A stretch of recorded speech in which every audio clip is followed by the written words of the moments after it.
Right now, somewhere in the world, a child is walking around with a broken bone, and she doesn't know it. She's not being brave. She's not ignoring it. She genuinely cannot feel it happened, and by the time anyone notices, the damage is already done. You felt pain your whole life. You touch something hot. You pull your hand back before you even think about it. You twist your ankle. You stop walking on it. Pain feels like the enemy.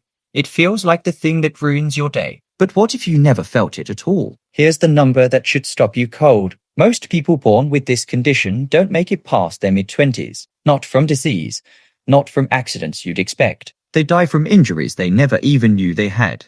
Bones that healed wrong because nobody noticed the break.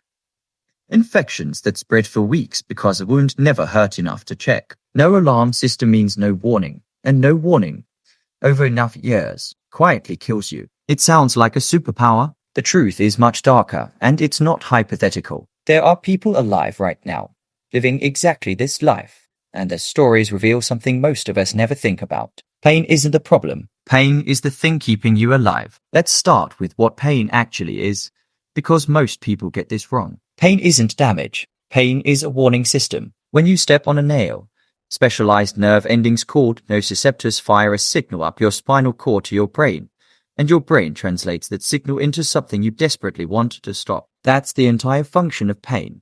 It's not there to punish you. It's there to protect you from yourself, faster than conscious thought ever could. In 2006, geneticists studying a family in northern Pakistan found something extraordinary. A boy in that family performed as a street entertainer, walking on hot coals and pushing knives through his arms for money, and he felt nothing. Researchers led by Geoffrey Woods at the University of Cambridge studied his relatives and found several more family members with the same condition. To everyone watching, he looked fearless. The boy died before his 14th birthday, jumping off a roof to entertain a crowd of children, because he had no signal telling him that jumping off a roof was a bad idea. Woods traced the cause to a single gene, SCN9A, which builds a channel in nerve cells responsible for transmitting pain signals. In these individuals, the channel simply didn't work. Every other sense was normal. They could feel pressure, warmth, texture. They just couldn't feel pain, ever, about anything. This condition is called congenital insensitivity to pain, and it's almost unbelievably rare, affecting a tiny handful of documented families worldwide. But the cases we do have tell the same story again and again, and it's not a story about freedom. It's a story about a body slowly destroying itself, with nobody to stop it. Consider the case of a woman studied for decades by researchers at University College London, referred to in the literature as Miss C. No pain from any injury. Her entire life. By adulthood, her joints were wrecked. Years of unnoticed trauma, never corrected, never rested. As a child, she bit through the tip of her own tongue while chewing, and she didn't know it. Small wounds went unchecked so long that infection set in deep, and she developed osteomyelitis, a serious bone infection. No pain, no warning, just damage, quietly stacking up. Here's what almost nobody thinks about. Pain doesn't just stop you from touching a hot stove. Pain is what makes you shift your weight when you've been sitting too long.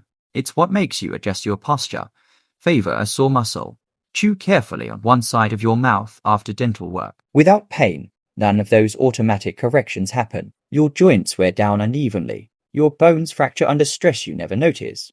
Your skin gets damaged and stays damaged because there's no alarm telling you to stop. Children with this condition face the highest risk of all, because pain is one of the primary ways a child learns the boundaries of the physical world. A toddler touches a hot pan once, screams, and never touches it again. That single lesson, repeated across 1,000 small dangers, is how a human learns to survive inside their own body. Take pain away, and that entire education system disappears. Parents describe living in a state of constant vigilance, checking their child's body every single day for injuries the child never mentioned, because the child never felt them happen. Some of these children have bitten off portions of their own fingers while teething, simply because knowing felt like nothing, and nothing told them to stop. Corneal damage is common too, because the blink reflex that protects your eyes from grit and irritation barely fires. Many patients slowly go blind, not from one injury, but from years of tiny, unfelt scratches nobody caught in time. Here's the moment that should really sit with you. In documented cases around the world,